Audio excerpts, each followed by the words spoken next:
gentlemen, that takes us to the end of the question period. So now each of you will have 1 minute where you have the opportunity to make a closing statement.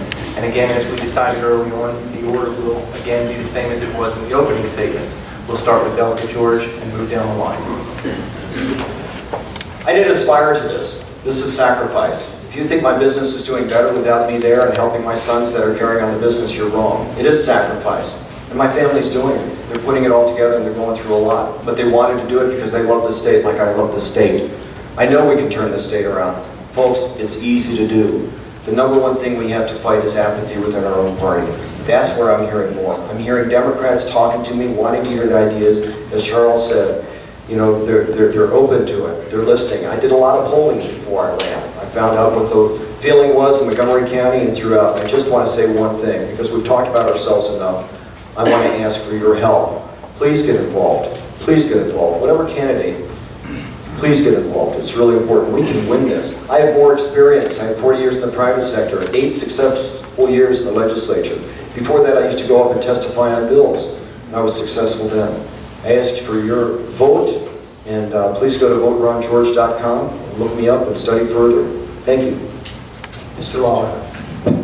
Thank you, and thank you all for being here. If you'd allow me to stand up. A new way forward in Maryland for me means something a little different maybe than others, and I want to express that now. A new way forward is not kicking the can down the road and saving our problems and passing them on to the next person. It's not ignoring or just simply going along and being with the status quo. A new way forward is just that: bold, new, innovative, fresh ideas that we can bring forward. Not only have them looked at, but passed. The governorship of Maryland is one of the most powerful executives in the entire country. We control the budget. When I talk about a taxpayer's bill of rights, when I talk about eliminating the state income tax, I already know I'm not the sharpest tool in the shed. That's why I find people and center myself around people that are smarter than me to get things done. When I talk about healthcare policies, I reached out to Dr. Carson. When I talk about economics, I reached out to Dr. Laffer. You're getting a Marine that knows his place, a businessman that understands how to grow business, but also how to control spending. That's what we need here in these days and times in Maryland. I'm not interested in playing politics. I don't want to set Republican against Democrat, independent against Republicans. We've had enough of that. I want a new way forward, and I hope you do too. I didn't get a chance to do this at the onset, so please allow me to introduce to you the next First Lady of Maryland, Rochelle Lollar. Stand up, Rochelle. Thank you all so very much. We need your help.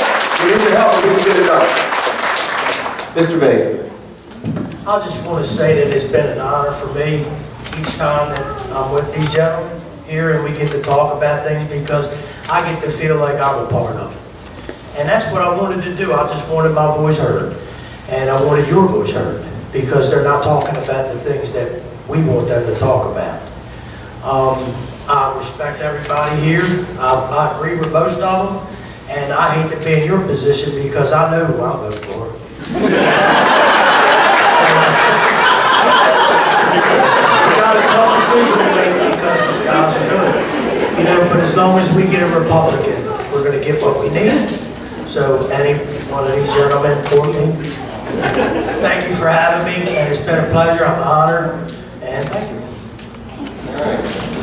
I want to thank everybody for having us. I've attended each of the organizations that have hosted this event at different times. I've been around talking to groups. But what we want to do is we want to try to earn your vote. We're going to work at that. We'd love you to join us on davidcraig.com so you can learn more about me. You can learn more about Jeannie Hathaway.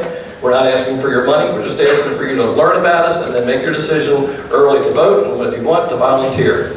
And what is going to happen is we are going to take the success of Harford County, a safe county, a good environmental county, a county that's seen lower taxes, a county that has seen a county executive in that place actually lower his budget. Unfortunately, they can't do it to the school system, but we've done it on the other side. We've actually lowered our budgets. We've made sure we take as little money as possible from our people, spend it as efficiently as possible, and still provide the services that people need. And that's what we want to do for you. So thank you for coming. And we also have a great First Lady, because she's been the First Lady of Havre de Grace and the First Lady of Harford County, for which she raised $1 million for our Harford United Charities. So Melinda Nana is at home with the grandchildren right now. Thank you.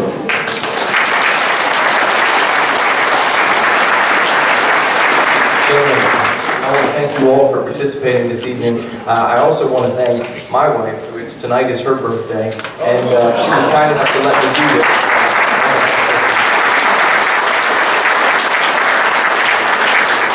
So I think that we should all give these candidates a big round of applause.